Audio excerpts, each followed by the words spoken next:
Facebook names American Express CEO Kenneth Chenault, first African American, to all-white board. San Francisco. Facebook has named one of the nation's most prominent black corporate leaders, American Express Kenneth Chenault, to its board of directors. The appointment, which gives the social media giant the guidance of a highly regarded finance executive and the first black director on its all-white board, was the culmination of years of recruitment efforts, Facebook CEO Mark Zuckerberg said. He has unique expertise in areas I believe Facebook needs to learn and improve: customer service, direct commerce, and building a trusted brand, Zuckerberg said in a statement. Ken also has a sense of social mission and integrity I admire and the perspective that comes from running an important public company for decades. Chenault announced in October that he would retire as chairman and CEO of American Express, on February 1, capping a 16-year run. Chief Operating Officer Sheryl Sandberg told the Congressional Black Caucus in October that the social media giant was in talks to bring aboard its first black board member, but she did not disclose the person's identity. The striking lack of people of color in the executive suite and on the boards of Silicon Valley companies won't come as a culture shock to Chenault, one of the longest-serving black CEOs of a major U.S. corporation who is a veteran of an industry dominated by white men in its top management ranks. The appointment to the Facebook board is effective February 5 comes after years of lobbying by civil rights leader Jesse Jackson to add people of color to its board. Diversity remains a top challenge for Facebook and other Silicon Valley companies that are mostly staffed by white and Asian men.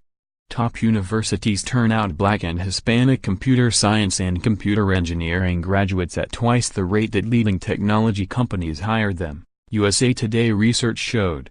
Minorities are also sharply underrepresented in non-technical jobs such as sales and administration, with African Americans faring noticeably worse than Hispanics, according to USA Today analysis of the employment records of Facebook, Google and Yahoo in 2014.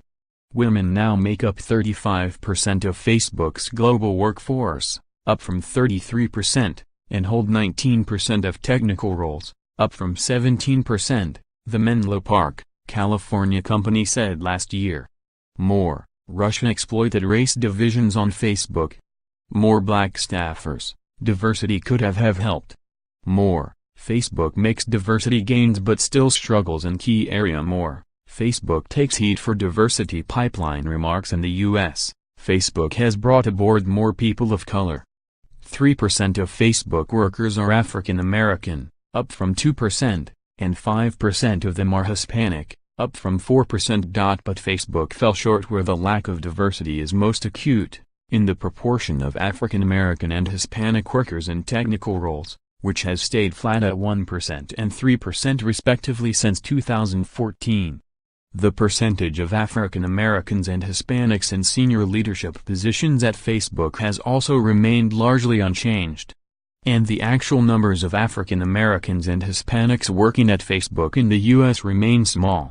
In 2016, Facebook employed 152 black men and 107 black women, and 291 Hispanic men and 212 Hispanic women, out of a total of 11,241 employees, according to Facebook CEO One, the report on its workforce demographics it files each year with the federal government. Chenault was the second black Fortune 500 CEO to announce plans to step down in 2017, along with Xerox Corporation's Ursula Burns. Less than 5% of the 200 largest U.S. companies are led by African Americans, according to a 2016 report from recruitment firm Spencer Stuart. A graduate of Harvard Law School, Chenault, 66, has been with American Express since 1981. He serves on the boards of IBM, Procter & Gamble and nonprofit groups including the Arthur Ashe Institute for Urban Health. He's also a philanthropist who took a lead role in raising money for the National Museum of African American History and Culture. When Chenault announced he was stepping down from American Express, Warren Buffett, whose Berkshire Hathaway Incorporated is the largest Amex shareholder, said in a statement that he was the gold standard for corporate leadership and the benchmark that I measure others against. African American men hold 5.6% and African American women 2.2% of board seats at Fortune 500 companies, according to the Executive Leadership Council. The council CEO, Ronald C. Parker, told Black Enterprise that Chenault's retirement was bittersweet. While we are excited about his success, we are also alarmed and disappointed that we have lost another iconic leader of a Fortune 500 company who is a Black CEO.